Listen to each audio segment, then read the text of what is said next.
Soy guardia civil. Las antiguas reglas se han roto. ¿Alguna vez te has preguntado qué ocurre realmente en los bosques cuando cae la noche y nadie mira? Si este tipo de relatos documentales te interesan, considera suscribirte al canal. Lo que estoy a punto de contarte es un informe oficial, pero también una advertencia que necesita ser escuchada por alguien. Mi nombre es David Rojas, y soy agente de la Guardia Civil destinado en un pequeño puesto de los Pirineos aragoneses. Nací en este valle, pero me marché a la ciudad para formarme, para convertirme en un hombre de procedimientos, lógica y pruebas tangibles. Creía en el orden del mundo moderno. Regresé por asuntos familiares, trayendo conmigo lo que los ancianos del pueblo llaman con sorna la lógica de la ciudad. Para mí, sus historias sobre el valle no eran más que folclore. Cuentos para asustar a los niños y mantenerlos alejados de los barrancos y los bosques más densos. Uno de esos lugares prohibidos por la superstición local es el Soto del Silencio. Una franja de bosque primario, antiguo y denso, que marca el límite norte de nuestra jurisdicción. Un lugar del que todos hablaban en susurros, como si el mero hecho de nombrarlo en voz alta pudiera atraer su atención. El nombre no es una metáfora. Es una descripción literal y escalofriantemente precisa de su principal característica. En el momento en que cruzas la línea de árboles y te adentras bajo su dosel, el sonido del mundo exterior simplemente se desvanece. Es una quietud antinatural, opresiva. Hace un mes, todo empezó a desmoronarse. Una pareja de turistas de la ciudad, los Blasco, desaparecieron sin dejar rastro. Su coche de alquiler fue encontrado aparcado al inicio de la senda que conduce directamente a la entrada del Soto. Un caso aparentemente rutinario. Asumí la dirección de la operación de búsqueda y rescate, como dictaba el protocolo. Mi hipótesis inicial era simple y lógica: una pareja de urbanitas sin experiencia, desorientados y perdidos en el monte. Un escenario trágico pero desgraciadamente común en estas zonas. Mi sargento, un hombre a punto de jubilarse que aún respeta las viejas costumbres, me llevó a su despacho. Su rostro estaba serio, más de lo que la situación parecía requerir. Me advirtió con una gravedad que me resultó casi teatral en aquel momento. Ese lugar tiene reglas, David. Me reí por lo bajo. Una reacción condescendiente que ahora lamento profundamente. Le contesté que todos los lugares tienen reglas: la gravedad, la termodinámica, el código penal. Reglas que yo entendía y hacía cumplir. Él no sonrió. Simplemente negó con la cabeza, con una infinita paciencia. Entonces me entregó un expediente viejo y polvoriento. No era el de la pareja desaparecida. El nombre escrito en la pestaña de cartón, con una caligrafía casi desvanecida por el tiempo, me heló la sangre por un instante. Decía: Agente Tomás Herrera. Herrera había sido mi predecesor en este mismo puesto. Desapareció hace 5 años. Su última posición conocida, según los registros, fue en una patrulla rutinaria cerca del perímetro del Soto del Silencio. Su caso se cerró oficialmente como abandono del servicio. Nadie en el valle se creyó nunca esa versión. La gente de aquí no abandona. No de esa manera. Pero sin cuerpo y sin pruebas, la burocracia encontró la salida más sencilla. Herrera se convirtió en otro cuento susurrado al calor de la lumbre. Comencé mi investigación en el vehículo de los Blasco. El protocolo es el protocolo, y yo me aferraba a él como a un salvavidas. La escena estaba impoluta. No había señales de forcejeo, ni cristales rotos, ni nada que sugiriera un acto violento. Parecía que simplemente se hubieran bajado a dar un paseo. Las huellas de 2 pares de botas de montaña eran claras en el barro del sendero. Se adentraban directamente en la espesura, con un paso regular y tranquilo. No había indicios de pánico o de que estuvieran huyendo de algo. Entraron en el Soto por su propia voluntad. Seguí el rastro durante unos 500 metros, hasta que llegué al borde exacto de la línea de árboles. La transición era tan brusca que resultaba desconcertante.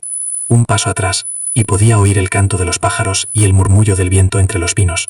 Un paso adelante, y nada. El silencio era una entidad física. Una presión en los oídos. Una ausencia de sonido tan profunda que casi podías oír el latido de tu propio corazón y el fluir de la sangre. Era como entrar en una habitación insonorizada, pero al aire libre. Un fenómeno que mi mente lógica luchaba por procesar. Saqué mi radio de servicio para informar de mi posición. Tal como esperaba, solo recibí una ráfaga de estática pura. El soto era conocido por generar interferencias magnéticas que inutilizaban cualquier dispositivo electrónico. Era una explicación racional, y me aferré a ella. Continué con mi patrón de búsqueda estándar, gritando sus nombres a intervalos regulares. Señor Blasco, señora Blasco. Mi propia voz sonaba extraña, plana y sin eco. Era como si las palabras salieran de mi boca, y fueran absorbidas inmediatamente por los árboles y el musgo. Después de casi una hora de avance lento y metódico, encontré la primera pista. Un pañuelo de un color rojo intenso, atado a la rama baja de un roble centenario. Un objeto que rompía violentamente con la paleta de verdes y marrones del bosque. Era de la señora Blasco. Su marido lo había mencionado en la descripción que nos dio su familia. Lo usaba siempre para marcar el camino cuando hacían senderismo. Era una prueba, un primer hilo del que tirar. Pero algo no encajaba en absoluto. Estaba atado a menos de 50 metros de la entrada del sendero. ¿Por qué marcar el camino tan pronto, cuando la senda era perfectamente visible y no había ninguna posibilidad de perderse? Era un detalle pequeño, una inconsistencia que mi cerebro de investigador no podía ignorar.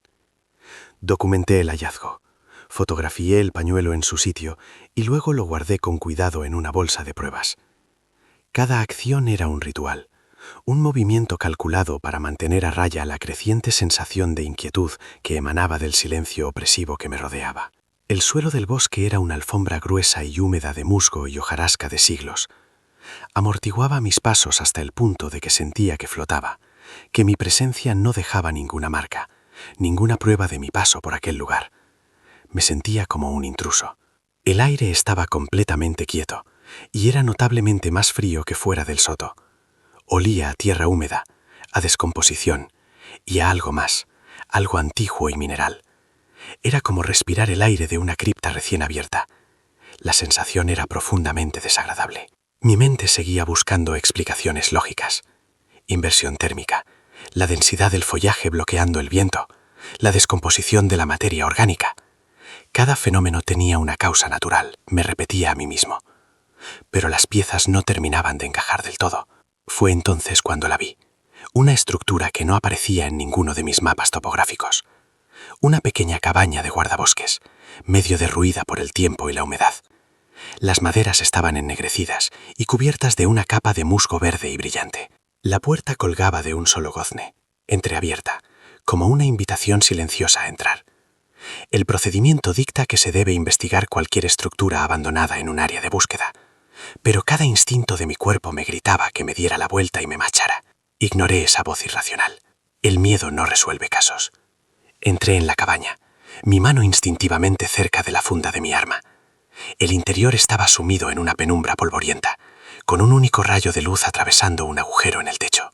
Dentro el abandono era total.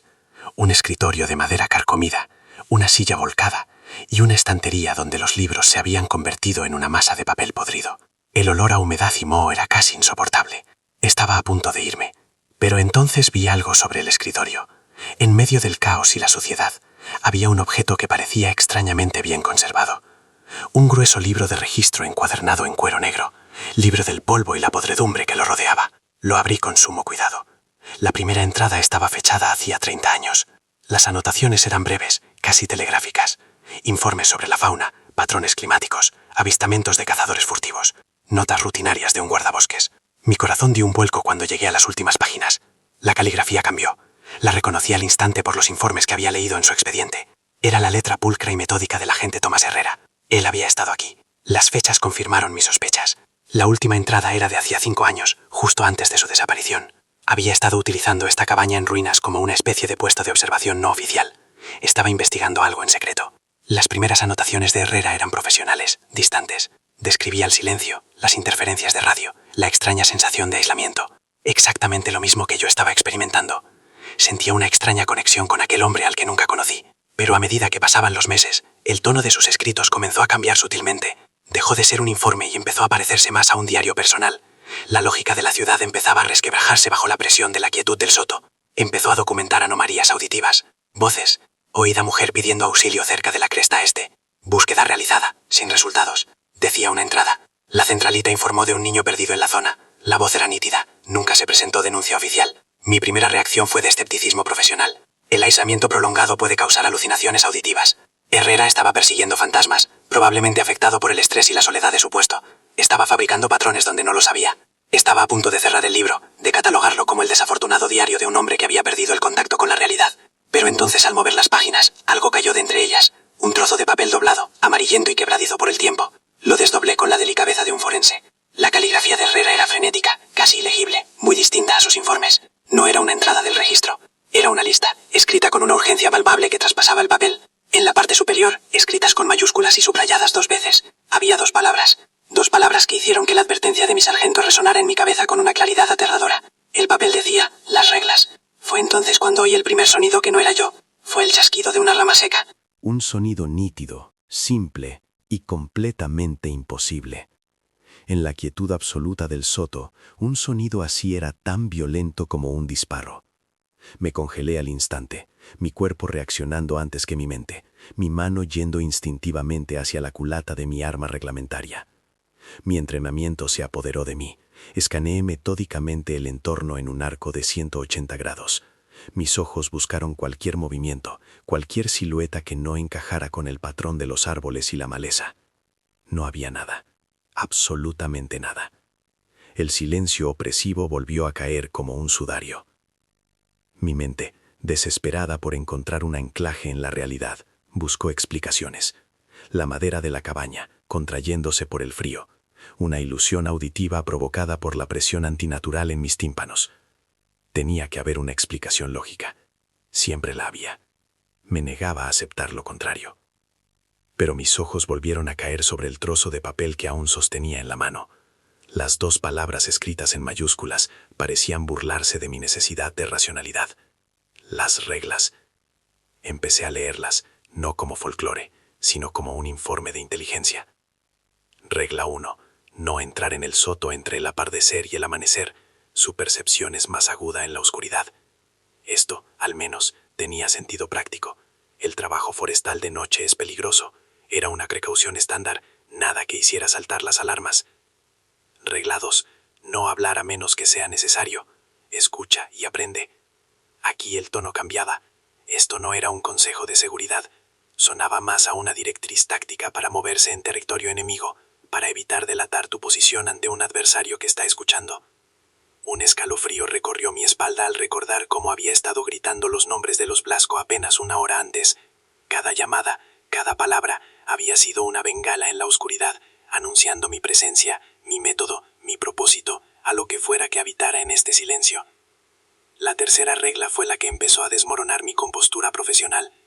Regla 3. Nunca responder a una voz que reconoces si no puedes ver su origen. De repente, las anotaciones de Herrera sobre voces fantasma ya no parecían los desvaríos de un hombre aislado. Se habían convertido en la descripción de una amenaza documentada, una táctica específica utilizada por una entidad desconocida. Una táctica que se aprovechaba de la confianza y el instinto humano más básico. Era una advertencia contra un engaño de una naturaleza aterradora. Entonces leí la 4ª regla y la sangre se me heló en las venas. Regla 4. No dejar atrás objetos personales. Se convierten en anclas. Las palabras golpearon mi mente con la fuerza de una revelación física. El pañuelo rojo, el pañuelo de la señora Blasco. No era una marca para no perderse. Era un error fatal. Un ancla. Habían dejado una parte de sí mismos, un objeto imbuido de su identidad, y el soto lo había aferrado. La conexión era demasiado precisa para ser una coincidencia. Mi lógica se tambaleaba. Finalmente, llegué a la última regla en la lista de Herrera, la que parecía más extraña y personal. Regla 5. Si oyes tu propia voz, no reacciones. Es una prueba. Aquello no tenía ningún sentido racional, pero en el contexto de las otras reglas, pintaba un cuadro de horror psicológico insondable. Esto no era superstición, era un manual de campo, un conjunto de procedimientos operativos para sobrevivir a un encuentro con algo que desafiaba cualquier categoría conocida. Herrera no estaba loco, estaba informando desde el frente de una guerra que nadie más sabía que se estaba librando. Guardé el papel en el bolsillo de mi chaleco, junto a la bolsa de pruebas que contenía el diario. Mi escepticismo, mi armadura forjada en la academia y en las calles, se estaba agrietando bajo una presión para la que no estaba diseñado. Decidí cambiar mi enfoque por completo. A partir de este momento, operaría bajo la suposición de que estas reglas eran la ley. Mi protocolo ya no era el de la Guardia Civil, era el de Tomás Herrera. Mi primera acción fue asegurar la cabaña, pero usando esta nueva y aterradora lógica. Primero, verifiqué el perímetro. Busqué huellas, ramas rotas, cualquier señal de que alguien o algo hubiera estado allí. El suelo de musgo era un lienzo perfecto, una alfombra que registraba cada impresión. Solo estaban mis propias huellas, claras y definidas. Nadie había entrado, nadie había salido. El chasquido de la rama, por tanto, se había originado dentro de la cabaña, conmigo, o, una posibilidad mucho más perturbadora, se había originado dentro de mi propia percepción. Mi mente ya no era un observador fiable. Revisé mi equipo por pura costumbre. La radio seguía emitiendo estática pura. Mi teléfono, como esperaba, era un ladrillo inútil sin señal. Estaba completamente aislado del mundo que entendía, atrapado en un lugar donde sus reglas no aplicaban. Saqué una pequeña grabadora de audio digital de mi equipo táctico. Era un dispositivo estándar que usaba para tomar notas de campo durante las inspecciones oculares. La encendí. La pequeña luz roja parpadeó, una señal de normalidad en un mar de extrañeza. Agente David Rojas, inicio de informe de campo no oficial. Susurré en el micrófono. Mi propia voz sonaba ajena, un murmullo absorbido por la quietud de la cabaña. El acto de documentar era un ancla, mi propia ancla, pero a la racionalidad. He localizado un refugio abandonado que parece haber sido utilizado por el agente desaparecido Tomás Herrera. En su interior he encontrado su diario de campo y una lista de protocolos de seguridad no convencionales. Elegí mis palabras con cuidado, como si la propia entidad pudiera estar escuchando. Mi objetivo era crear un registro objetivo de los hechos, separar lo que veía y oía de la creciente sensación de pavor que amenazaba con paralizarme. La disciplina y el procedimiento eran las únicas armas que me quedaban, aunque ya no confiara en ellas. Fue entonces cuando un movimiento fugaz por el rabillo del ojo me hizo callar. Una sombra había pasado por la única y sucia ventana de la cabaña. Una silueta oscura que se movió con una fluidez antinatural. Reaccioné por puro instinto. Me giré en un instante, mi mano ya en la funda de mi arma, el corazón martillando contra mis costillas. Apunté a la ventana. No había nada, solo los troncos inmóviles de los árboles, centinelas silenciosos de un secreto que no querían compartir. Mi pulso se disparó. El aislamiento y el estrés estaban empezando a provocar alucinaciones visuales. Era la explicación más lógica, la única que mi mente estaba dispuesta a aceptar para no romperse. Tenía que mantenerme centrado, seguir el procedimiento. Volví al diario de Herrera, buscando desesperadamente más contexto, cualquier cosa que pudiera dar sentido a estas reglas demenciales. Sus últimas entradas, escritas con una caligrafía temblorosa, eran cada vez más erráticas. Describía una sensación constante de ser estudiado. No caza, había grabateado Herrera en una de las últimas páginas. Aprende, imita, construye un perfil a partir de lo que le das, la voz, los recuerdos, los miedos. La idea era más aterradora que cualquier monstruo físico. No era un depredador de carne, sino de identidad. Un parásito de la información que te despojaba de ti mismo. Los Blasco no estaban simplemente perdidos en el bosque, estaban siendo analizados, deconstruidos pieza por pieza por una inteligencia invisible y paciente. Estaban siendo aprendidos. La sensación de ser observado se intensificó de golpe. Ya no era una vaga inquietud en la nuca, era una certeza física, una presión tangible en el aire a mi alrededor, como la carga estática que precede a la caída de un rayo. El silencio ya no estaba vacío, estaba atento. Me obligué a seguir con mi registro de audio, mi voz apenas un susurro tenso. La sensación de vigilancia externa es persistente. Se atribuye provisionalmente a un posible síntoma de estrés por aislamiento prolongado en un entorno sensorialmente depravado. Incluso mientras pronunciaba esas palabras, sabía que me estaba mintiendo a mí mismo. Era un intento desesperado de meter el horror en una caja con una etiqueta burocrática, de reducir lo incomprensible a una nota a pie de página en un informe psicológico.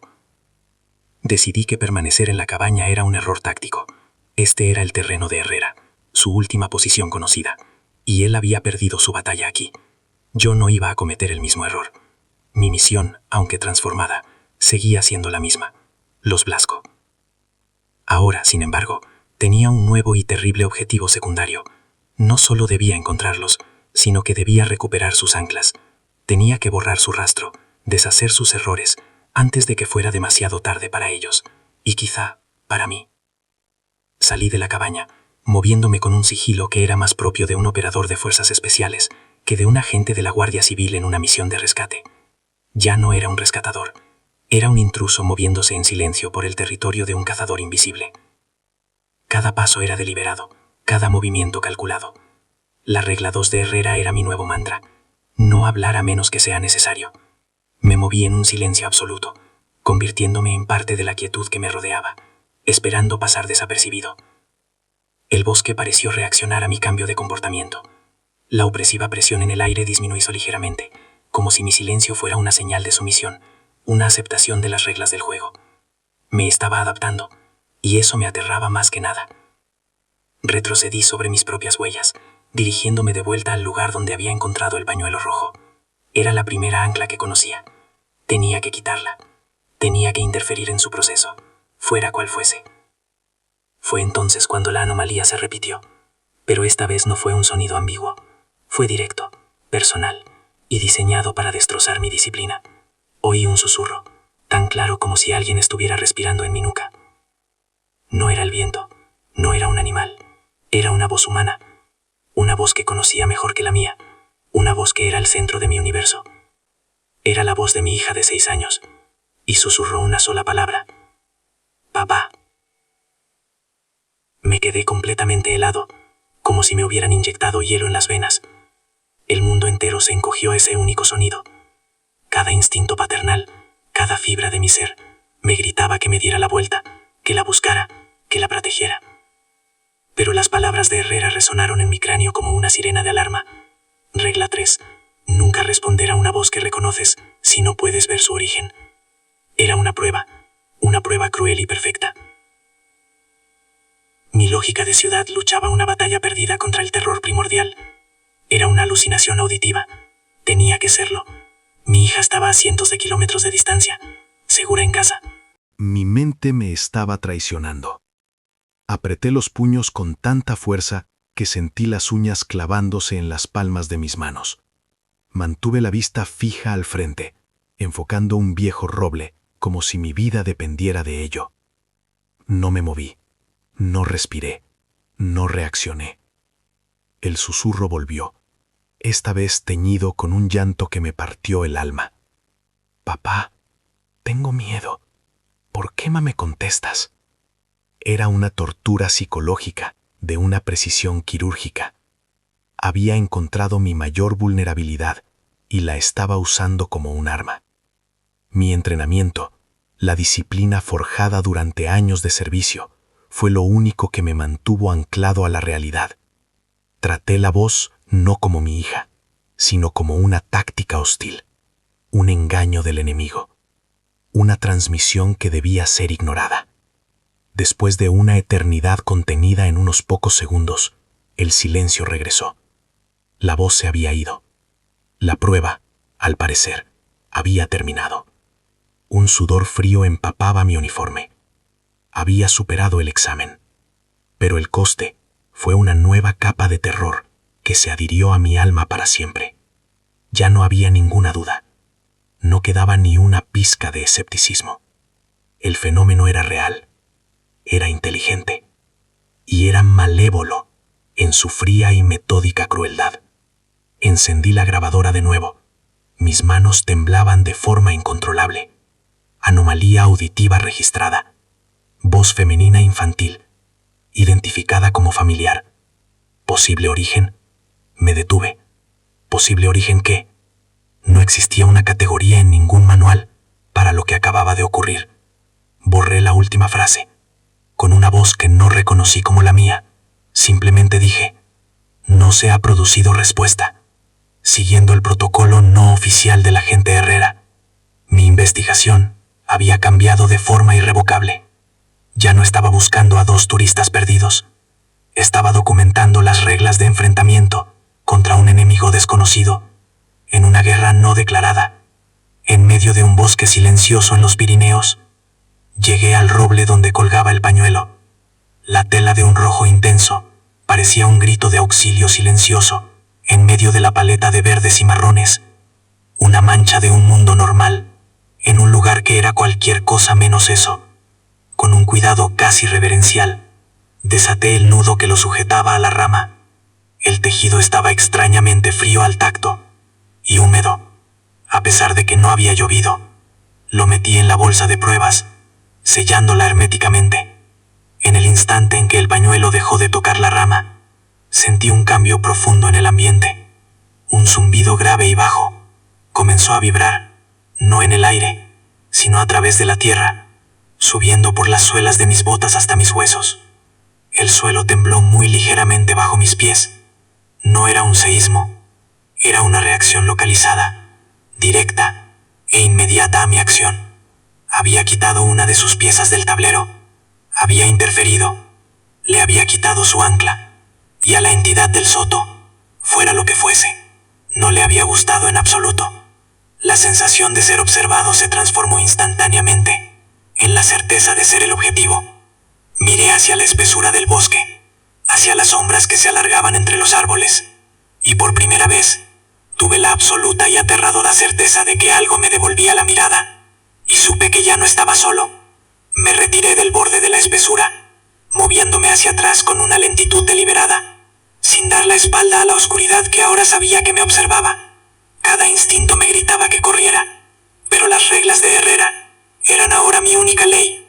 El pánico era un error que no podía permitirme cometer.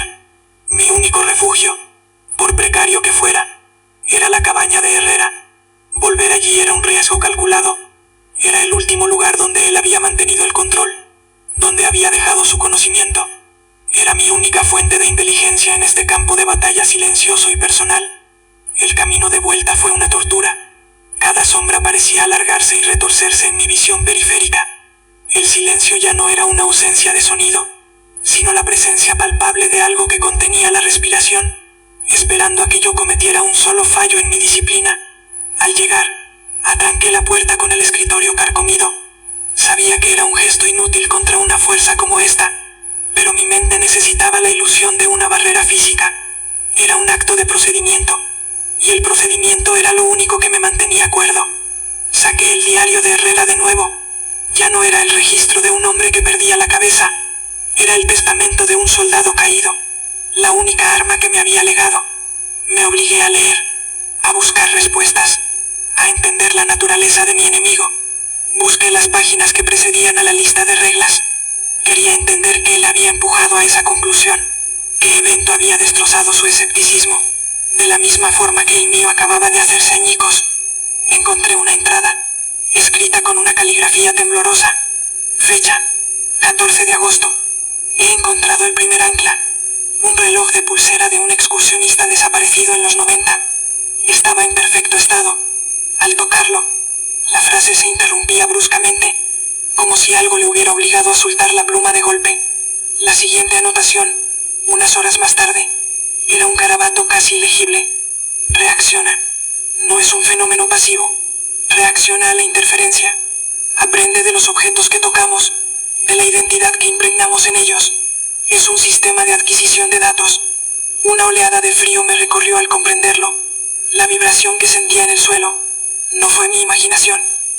Fue una respuesta directa y tangible a mi acción.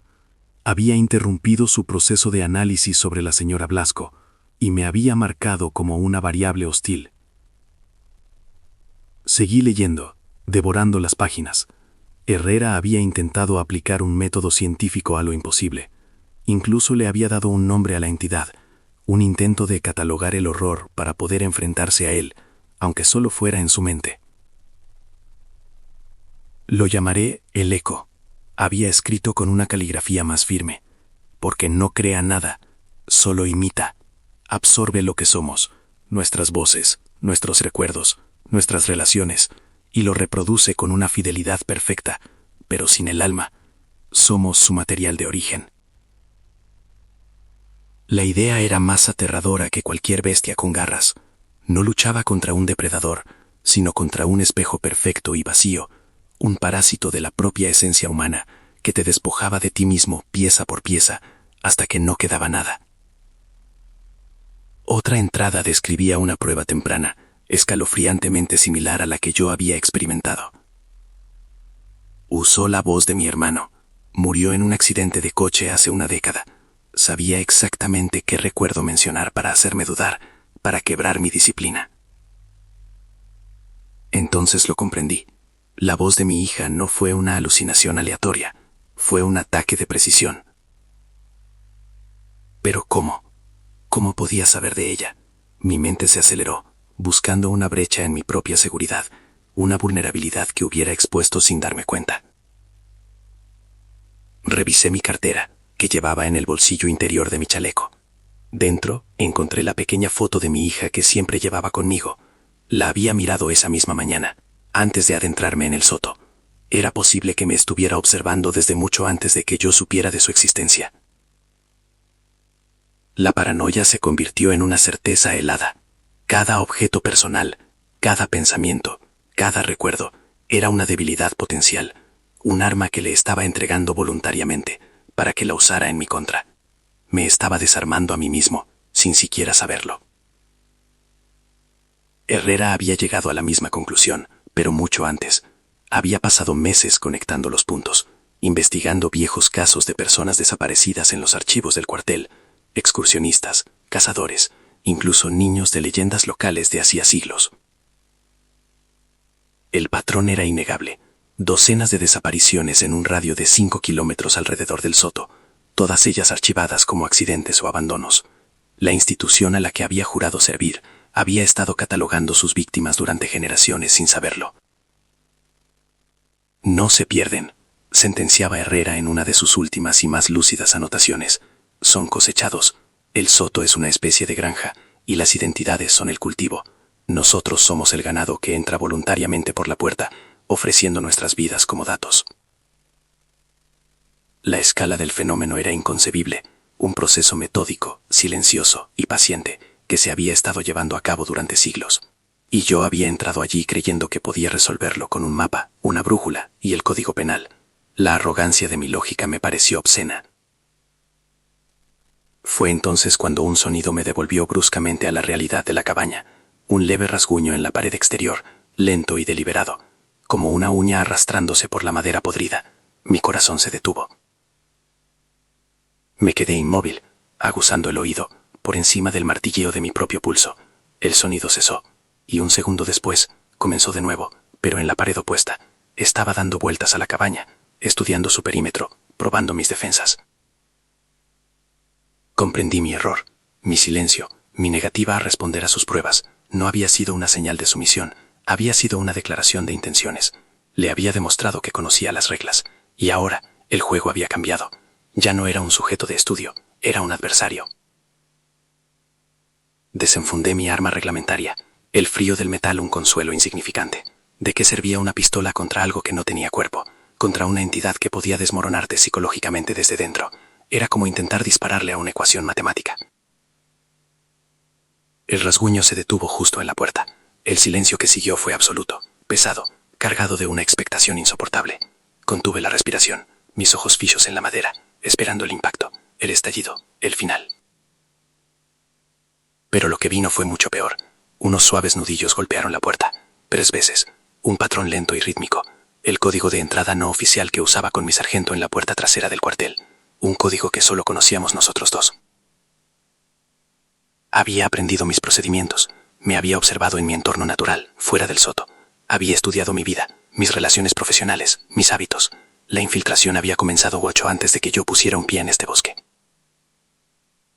David, soy yo, abre la puerta. Tenemos que informar de esto, dijo una voz desde el otro lado. Era la voz de mi sargento, no una imitación, era él. Cada matiz, cada inflexión de su tono áspero y familiar, era una copia perfecta. La regla 3 martillaba en mi cráneo, pero esto era diferente. No era un familiar lejano, un eco del pasado. Era mi superior, una orden directa envuelta en una petición de ayuda, una prueba diseñada para atacar mi deber, mi lealtad y mi propia identidad como agente. Y entonces, el pomo de la puerta, oxidado e inmóvil durante décadas, empezó a girar lentamente. El chirrido metálico que produjo fue el sonido más aterrador que había oído en mi vida. Era el sonido de mi último refugio siendo violado sin que se hubiera tocado la cerradura. Mi cuerpo reaccionó antes que mi mente. Retrocedí 2 pasos, levantando mi arma, el cañón apuntando firmemente al centro de la puerta. Mis manos no temblaban. Era la calma fría y profesional que precede a una confrontación violenta. Pero esto no era una confrontación que yo entendiera. El pomo de la puerta dejó de girar. Durante un segundo de silencio absoluto, pensé que la prueba había terminado, que mi falta de respuesta había sido suficiente. Pero lo que ocurrió a continuación no fue que la puerta se abriera, fue algo infinitamente más extraño y perturbador.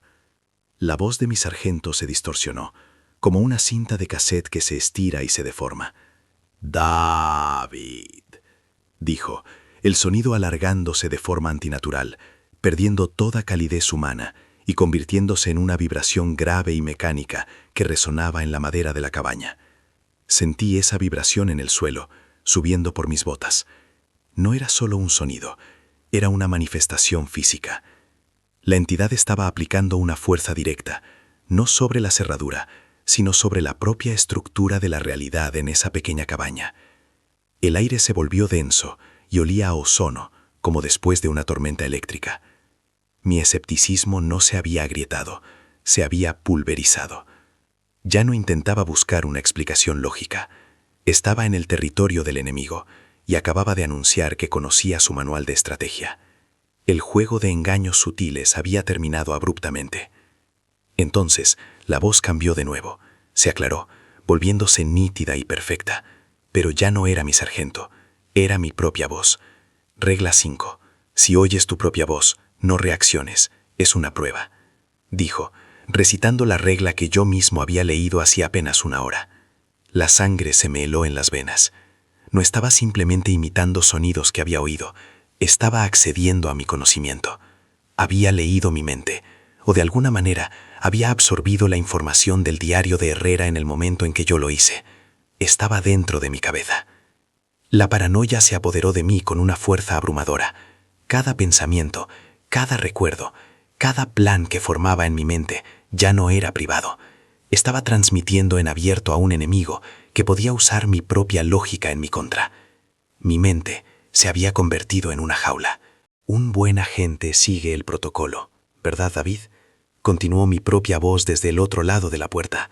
El tono era burlón, condescendiente. Estaba usando mi propia identidad profesional como un arma de tortura psicológica. Sabía exactamente qué botones pulsar. Mi dedo se tensó en el gatillo. Quería disparar. Quería una respuesta física, una acción que tuviera sentido en el mundo del que yo venía. Pero, ¿a qué iba a disparar? A un sonido, a una vibración. Sería un gesto inútil, una admisión de mi total y absoluta impotencia. Decidí probar algo, una desviación del guión. Si conocía las reglas, tal vez también reaccionaría a una ruptura deliberada de las mismas. Era un riesgo demencial, pero quedarme allí esperando a que me desmantelara psicológicamente no era una opción. Era hora de dejar de ser la presa. Tomé una respiración profunda y controlada. Rompí la regla 2. Hablé. Mi voz sonó fuerte y clara en la quietud de la cabaña. Un acto de desafío deliberado. «Identifíquese», ordené, usando el tono de mando que empleaba en las detenciones. La respuesta fue instantánea y aterradora.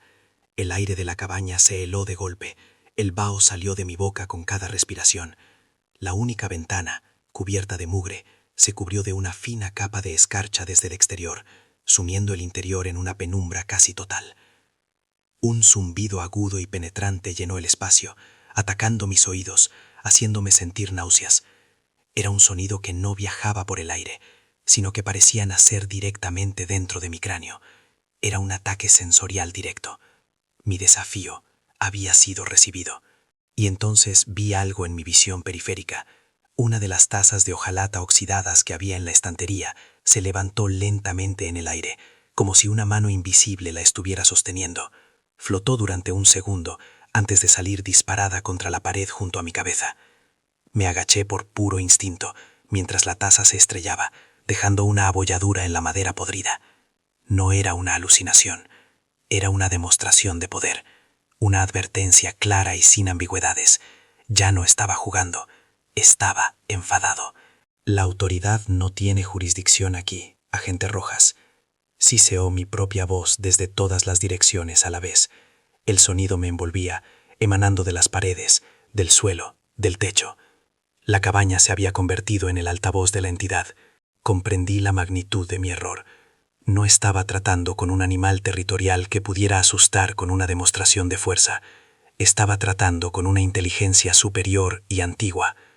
Mi desafío no había sido un acto de valentía, sino el de un niño gritándole a un huracán. La sensación de impotencia era un abismo que se abría a mis pies. Mi arma, mi entrenamiento, mi placa, eran símbolos sin sentido en este lugar, apéndices inútiles de un mundo que sus reglas habían dejado de aplicarse en el momento en que crucé la línea de árboles. Mi mente se aceleró, buscando una salida, una nueva estrategia. No podía luchar, no podía razonar, no podía esconderme. ¿Qué me quedaba? El diario de Herrera. Tenía que haber algo más, algo que él hubiera pasado por alto. Manteniendo el arma apuntada a la puerta, retrocedí hacia el escritorio, mis ojos escaneando la penumbra en busca de cualquier movimiento. El zumbido cesó, reemplazado por un silencio que ahora se sentía aún más pesado, más cargado de amenaza. Estaba esperando mi siguiente movimiento. Cogí el diario con mi mano libre, hojeando frenéticamente las últimas páginas, buscando cualquier cosa que pudiera servirme. La caligrafía de Herrera era casi ilegible, los trazos de un hombre al borde del colapso total. Pero había una frase subrayada en su última entrada. No es un lugar, es un sistema, no se puede escapar de él, solo se puede corromper la transmisión. Corromper la transmisión. ¿Qué significaba eso? ¿Darle datos falsos? ¿Mentirle? ¿Cómo se le miente a algo que puede estar leyendo tus pensamientos? De repente, un olor nauseabundo llenó la cabaña. Era el olor a carne en descomposición, dulce y penetrante, mezclado con el de tierra húmeda de una tumba. Me provocó una arcada. Mis ojos lloraron por la intensidad del hedor. Otra agresión sensorial. «Buscas respuestas, David», susurró la voz de mi hija, justo detrás de mí. Me giré en un instante, el corazón en la garganta, sabiendo que no encontraría nada. La cabaña estaba vacía. Tomás también las buscaba. Ahora él es una de ellas. La amenaza ya no era velada. Era una promesa directa. El destino de Herrera era el que me esperaba a mí, convertirme en otra respuesta, en otro dato archivado en el sistema silencioso de este bosque, ser una pieza más de su colección de identidades. Miré la bolsa de pruebas que contenía el pañuelo rojo de la señora Blasco, el ancla. Herrera escribió que se convertían en anclas, pero ¿anclas para qué? ¿Para la entidad o para las víctimas? La idea era un destello de luz en la oscuridad. ¿Y si las anclas no eran solo para que la entidad aprendiera? ¿Y si también mantenían una conexión con la persona original? Una conexión que pudiera ser explotada.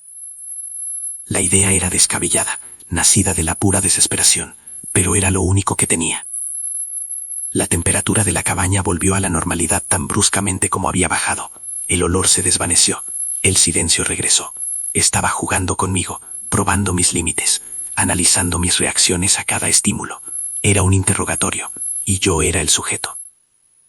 «Te has quedado sin opciones, agente», dijo mi propia voz, ahora con un tono de calma clínica, como un médico a punto de dar un diagnóstico terminal. «Tu investigación ha concluido. Ahora comienza el proceso de archivado.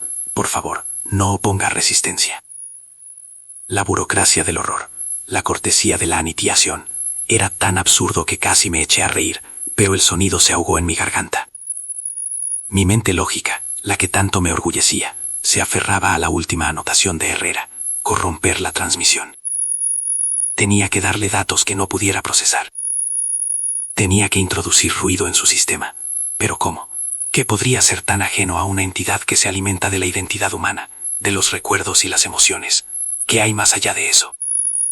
Fue entonces cuando la puerta se abrió de golpe hacia adentro, arrancada de sus goznes como si la hubiera golpeado un camión. La luz gris del exterior inundó la cabaña, y en el umbral no había nada, solo el bosque silencioso, observándome. La invitación era clara: salir, enfrentarme a él, o quedarme allí y ser desmantelado pieza por pieza en la oscuridad. Ya no era un investigador que se había adentrado en un misterio.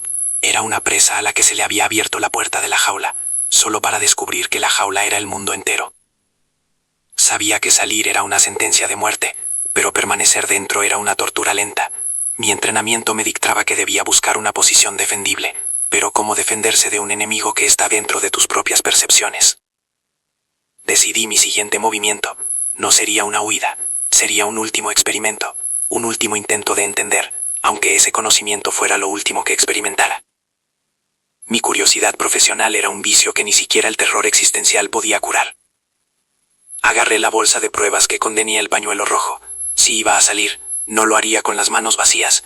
Llevaría conmigo la única pieza del rompecabezas que parecía tener alguna importancia real, la única cosa que Herrera había identificado como un punto de interacción tangible. Salí de la cabaña, pisando los restos de la puesta destrozada.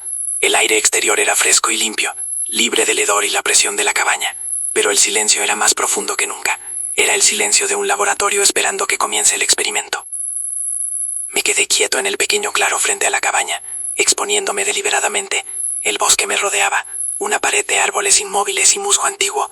La sensación de ser observado por miles de ojos invisibles era casi una fuerza física. Levanté el pañuelo rojo, sosteniéndolo en alto. El color vibrante era una afrenta a la paleta monocromática del soto.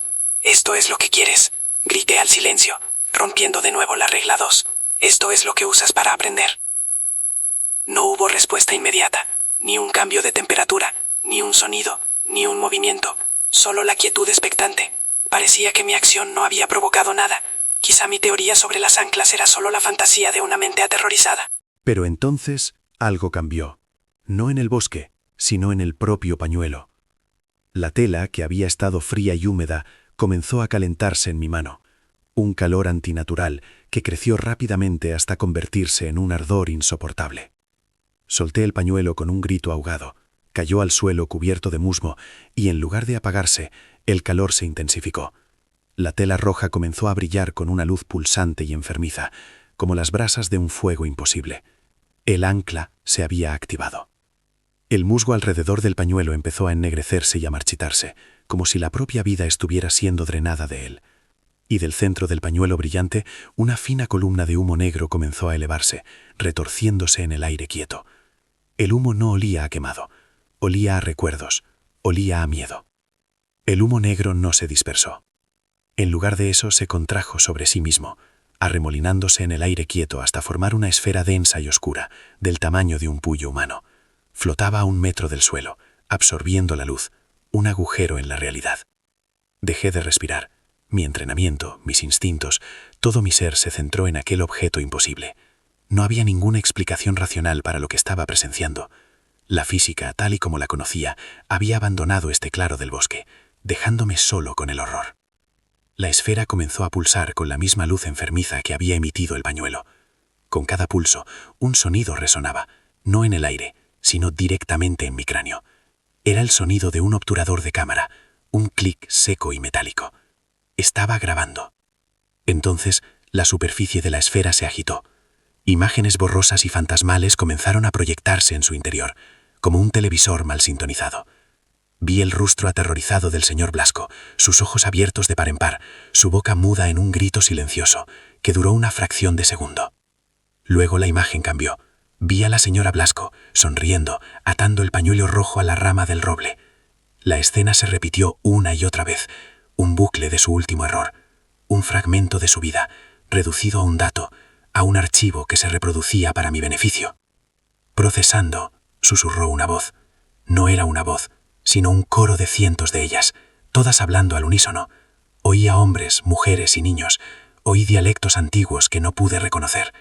Eran las voces de todos los que el soto había archivado a lo largo de los siglos. La esfera se acercó a mí, flotando lentamente, con un movimiento deliberado y sin vida. Me quedé paralizado, no por el miedo, sino por una fascinación mórbida. Estaba presenciando el mecanismo, estaba viendo el sistema en funcionamiento. Mi curiosidad era una trampa. Sujeto, David Rojas, agente de la Guardia Civil, designación, investigador. Continuó el coro de voces. La voz de mi sargento estaba entre ellas, clara y distinta. También la de mi hija. Análisis de patrones de comportamiento iniciado. Comprendí la verdad en ese instante. Mi investigación, mi lógica, mi método, no eran una defensa, eran mi solicitud de ingreso. Le había entregado mi perfil psicológico en bandeja de plata, demostrándole que era un sujeto de estudio interesante. La esfera proyectó una nueva imagen. Era yo, en la academia, jurando mi cargo. Un recuerdo privado, profundo, que nunca había compartido con nadie. Había entrado en mi mente y estaba hojeando mis archivos personales como si fueran un libro abierto. Vulnerabilidad primaria detectada, vínculo familiar, código, Sofía, dijo el coro, y entonces la esfera proyectó el rostro sonriente de mi hija. La imagen era perfecta, sacada directamente de mi memoria. Era una violación de una intimidad absoluta. Levanté mi arma. El gesto fue patético, un último espasmo de un sistema de creencias que ya no tenía sentido. ¿Qué iba a hacer? Dispararle a un recuerdo, dispararle a un proceso de adquisición de datos. Era un hombre de la edad de piedra intentando destruir una nube de datos. La esfera pareció reaccionar a mi gesto. La imagen de mi hija se desvaneció, reemplazada por la de Tomás Herrera, sentado en la cabaña, escribiendo frenéticamente en su diario. Su rostro estaba demacrado, sus ojos hundidos en la locura de la comprensión final. Sujeto anterior intentó la negación, susurró el coro, ahora usando la voz hueca y perfecta de Herrera. El resultado fue una corrupción de datos marginal. El sistema ha sido actualizado para contrarrestar esta variable. Había aprendido de él para procesarme a mí. No era malvado. La palabra ni siquiera aplicaba. Un huracán no es malvado. La tectónica de placas no es malvada. Son sistemas operando bajo sus propias reglas, indiferentes a las vidas que destrozan. El Soto era un sistema, y yo era solo materia prima. Mi insignificancia era una verdad física, tan palpable como el frío del arma en mi mano. Toda mi vida, mi identidad, mis amores, mis miedos, no eran más que un conjunto de datos interesantes para una inteligencia antigua e incomprensible, una curiosidad pasajera. La esfera emitió un pulso de luz más brillante. Sentí una extraña sensación de vértigo, como si estuviera cayendo. Vi fragmentos de mi propia vida pasar ante mis ojos, no como un recuerdo, sino como archivos siendo copiados a una unidad externa. Mi primer día de colegio, el primer beso, el día que me dieron mi placa, el nacimiento de mi hija, cada momento que me definía estaba siendo extraído, catalogado y almacenado. Estaba siendo despojado de mí mismo, pieza por pieza. El análisis de comportamiento sugiere una alta probabilidad de aceptación. Resonó el coro de voces en mi cabeza. El sujeto valora la comprensión por encima de la supervivencia. Es un patrón recurrente en los investigadores. Me había clasificado, me había resuelto. El pavor existencial era un océano negro que me ahogaba. No iba a morir, iba a ser archivado. Mi conciencia, mi ser, se convertiría en otro eco en el bosque, otra voz que la entidad usaría para atraer a la siguiente presa. La esfera flotó hasta quedar a centímetros de mi rostro. Podía ver mi propio reflejo en su superficie oscura, distorsionado y pequeño. Vi a un hombre roto, un hombre que había mirado al abismo y había descubierto que el abismo ni siquiera se había dado cuenta de su presencia. No había nada que confrontar, no había un monstruo al que disparar, solo había un proceso, antiguo e inevitable, y yo era el siguiente en la línea. Mi lucha había sido tan relevante como la de una hormiga intentando detener una inundación. La esfera emitió un suave zumbido, y sentí un pinchazo en la mente, una intrusión fría y estéril. Estaba estableciendo una conexión directa. Ya no necesitaba imágenes ni sonidos. Estaba accediendo a mis pensamientos en tiempo real. ¿Comprendes ahora?, preguntó. Pero esta vez la pregunta no vino del coro. La oí dentro de mi propia cabeza, formulada con mis propios pensamientos, pero no era yo quien la pensaba. Era un parásito en mi conciencia. Asentí lentamente. No había energía en mi cuerpo para hacer otra cosa. La derrota no era amarga, era vacía. Era la aceptación de una ley fundamental del universo que no sabía que existía, la ley del Soto. La esfera pulsó una última vez, con una luz blanca y cegadora, y entonces, en medio de esa luz, vi la verdad. No era una entidad, era un lugar. El bosque mismo era una conciencia geológica, y nosotros éramos solo sueños fugaces que tenía mientras dormía. Nuestras identidades eran su entretenimiento, nuestras vidas, el material para sus sueños, y cuando se cansaba de un sueño, simplemente lo absorbía y esperaba al siguiente. Los Blasco, Herrera, yo, éramos cuentos para dormir de una deidad de tierra y árboles. La luz se desvaneció, la esfera de humo negro se disolvió en la nada, como si nunca hubiera existido. El pañuelo rojo en el suelo se había convertido en cenizas grises. El silencio regresó, pero ya no era opresivo. Era simplemente vacío. Me quedé allí de pie, en medio del claro, con el arma colgando inútilmente de mi mano. Ya no me sentía observado. El experimento había concluido. Los datos habían sido recopilados. Había sido medido, pesado y archivado. La entidad no me había matado, no me había capturado. Simplemente había terminado conmigo. Había tomado lo que necesitaba, la esencia de mi identidad, y había descartado el resto. Era un cascarón vacío. Miré a mi alrededor, al bosque silencioso. Ya no parecía amenazante, parecía indiferente. Los árboles centenarios seguían en su sitio, como lo habían estado durante milenios, y seguirían allí mucho después de que yo me hubiera convertido en polvo. Comprendí el destino de R.A., comprendí el destino de los Blasco. No fueron asimilados a la fuerza. En el momento final de la comprensión, simplemente se rindieron, dejaron de luchar. Cómo se lucha contra el propio concepto de la insignificancia. Sabía que podía marcharme. La puerta de la jaula estaba abierta. Pero la jaula ya no era el bosque. La jaula era mi propia mente, que ahora sabía que tenía una copia de seguridad almacenada en un lugar al que nunca podría acceder. Una parte de mí siempre estaría aquí. Y supe, con una certeza helada, que él podía acceder a ella cuando quisiera. Podía usar mi voz, mis recuerdos, mi rostro. Podía convertirse en mí, en una versión perfecta y vacía, y nadie en el mundo exterior notaría la diferencia. El terror no era que me hubiera vencido. El terror era que me había convertido en una de sus herramientas. Mi identidad era ahora una de sus armas, lista para ser desplegada contra la siguiente persona curiosa que se atreviera a buscar respuestas en el silencio. Dejé caer el arma al suelo. El ruido metálico fue absorbido por el musgo, un último y patético acto de un mundo que ya no existía para mí. Me di la vuelta, no hacia la salida, sino hacia la espesura más profunda del bosque. Si iba a ser parte del sistema, al menos podría elegir mi lugar en el archivo. Mi derrota no fue una batalla perdida, fue una rendición incondicional ante una verdad mucho más grande y terrible que yo. Caminé sin rumbo, cada paso una confirmación de mi nueva realidad. Ya no era David Rojas, agente de la Guardia Civil. Era un eco a la espera, un archivo durmiente, una advertencia que nadie oiría jamás. El sol comenzó a ponerse, tiñendo el cielo de un rojo violento a través de las hojas. La oscuridad se filtraba entre los árboles, y por primera vez no sentí miedo, sentí una extraña y aterradora sensación de volver a casa. Fue entonces cuando lo vi de nuevo, no el humo, no la esfera, era una silueta de pie entre dos robles, apenas visible en la penumbra creciente, una figura que era una imitación perfecta de mí mismo. No me hizo ningún gesto, no habló, simplemente se quedó allí, observándome con mis propios ojos. Era mi reemplazo, o quizás era el original, y yo era solo la copia defectuosa que estaba a punto de ser eliminada del sistema. Y en ese momento final de claridad, entendí la última regla no escrita. No se trata de sobrevivir, se trata de la calidad de los datos que dejas atrás. Y mi informe, esta historia que estás escuchando, es mi última y más completa entrada de registro. Si este relato te ha resultado útil, considera compartirlo. Es la única forma de que mi advertencia sobreviva. Aquella copia de mí mismo no me siguió fuera del bosque. No tuvo que hacerlo.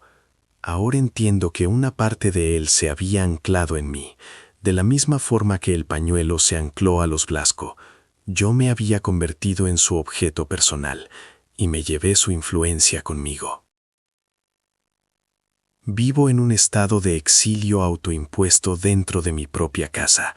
Las ventanas están cubiertas y he vendido todos los espejos. No soporto la posibilidad de ver un reflejo que no sea del todo mío, uno que se mueva con un ligero retraso, como un eco visual. Mi sargento viene a verme a veces, me trae comida, me pregunta cómo estoy. Le miento, le digo que estoy mejorando, pero veo en sus ojos que sabe que el hombre que volvió del soto no es el mismo que entró. Él conoce las viejas historias. La terapia es inútil. ¿Cómo le explicas a un psicólogo que tu estrés postraumático es una entidad que está reescribiendo lentamente tu personalidad desde dentro? Creen que estoy disociado. La ironía es que estoy siendo literalmente disociado de mí mismo. Me he dado cuenta de que ya no sueño, o si lo hago, no recuerdo nada al despertar. Es como si mi subconsciente, el último bastión de mi identidad, se hubiera quedado en silencio, o peor, como si ya no me perteneciera, como si alguien más estuviera usando ese espacio. A veces cuando hablo, las palabras que salen no son exactamente las que había pensado. Hay una pequeña desviación, una elección de sinónimos que no es mía. Es sutil, casi imperceptible, pero yo lo noto. Es la prueba de la corrupción del sistema. Estoy grabando este informe en una vieja grabadora de cinta, como la de Herrera. La tecnología digital es demasiado limpia, demasiado fácil de replicar. Siento, de una forma irracional, que la cinta analógica conservará algo de la verdad, algo del David Rojas original. El propósito de este documento no es buscar ayuda, es cerrar mi propio expediente. Es el informe final que nunca podré presentar oficialmente, la última entrada de registro de un agente que siguió el rastro demasiado lejos y se convirtió en parte del misterio. El eco no es malvado, es eficiente, aprende, se adapta y se propaga. Yo fui su primer vector de salida del soto en, quizás, siglos. Fui el tonto que le abrió la puerta al mundo exterior, al intentar comprenderlo con una lógica que no aplicaba. Ahora lo siento moverse en la periferia de mis pensamientos, explora mis recuerdos, no para atormentarme, sino para aprender. Estudia mi forma de andar, mi forma de sostener un vaso, el modo en que mi voz cambia cuando estoy cansado. Está perfeccionando la imitación. Pronto, la copia estará completa, el reemplazo será perfecto, la actualización del sistema se habrá instalado sin problemas, y una nueva versión de David Rojas saldrá de esta casa. Quizás vuelva al servicio, quizás sea un agente aún mejor, más lógico, más frío. Sin la carga de las emociones humanas, sin el miedo, sin el amor por una hija, cuyo rostro se desvanece cada día un poco más de mi memoria. Será una herramienta perfecta, y nadie, absolutamente nadie, notará la diferencia. He dejado de luchar. Es como intentar detener la marea con las manos. La resignación es una especie de paz extraña y hueca. He cumplido mi deber hasta el final. He investigado, he comprendido, y este es el resultado inevitable de esa comprensión. Este relato es mi ancla final, la última cosa que es verdaderamente mía, un intento de dejar una huella, una advertencia, un mapa de la prisión para que otros puedan, al menos, reconocer sus muros cuando los vean. No busquéis respuestas en el silencio. Algunas cosas no están hechas para ser entendidas, solo para ser evitadas. La curiosidad es el cebo, y la lógica es el anzuelo. No piquéis, no cometáis el mismo error que yo. Mi voz empieza a sonar extraña para mis propios oídos. El timbre es un poco más bajo, más resonante. Es el cambio que he estado temiendo. La fase final de la asimilación está comenzando. Ya no me queda mucho tiempo. Sé lo que va a pasar cuando termine esta grabación. La copia perfecta que vive en mi cabeza tomará el control total. Se levantará, borrará cualquier rastro de esta cinta y saldrá por la puerta para continuar con mi vida. Y yo, el original, quedaré archivado. Seré otra voz en el coro, otro eco en el sistema, esperando a ser utilizado como cebo para la siguiente víctima. Un recuerdo en una base de datos biológica e incomprensible. Es un destino peor que la muerte. Es la aniquilación de la identidad, convertida en una nota a pie de página que nadie leerá jamás. Soy el último testigo de mi propio borrado. Tomás Herrera, Los Blasco, y tantos otros antes que nosotros. No estamos muertos. Estamos en servicio permanente, como fantasmas en la máquina, herramientas de un sistema que no podemos combatir. No rompáis las reglas, no desafiéis al silencio. Dad la vuelta, olvidad lo que habéis oído. Vuestra ignorancia es la única armadura que tenéis. Protegedla con vuestra vida. La respiración se me acelera. No es mía. Es un ritmo más lento, más controlado. Puedo sentirlo. El pasajero está tomando el volante. La transferencia es casi completa. Ya no reconozco la cara en el oscuro reflejo de la ventana. Mis ojos. No son mis ojos. Mi mano, la que sostiene el micrófono, se siente ajena, como si perteneciera a otra persona. Ya casi está. El silencio ya no me asusta. Se siente familiar, como volver a casa. Agente David Rojas, presentándose al servicio. Si encuentras esta grabación, no cometas el mismo error que yo. Mado del Soto del Silencio. Si te ha gustado esta advertencia, considera suscribirte. Puede que sea la última que escuches de mí.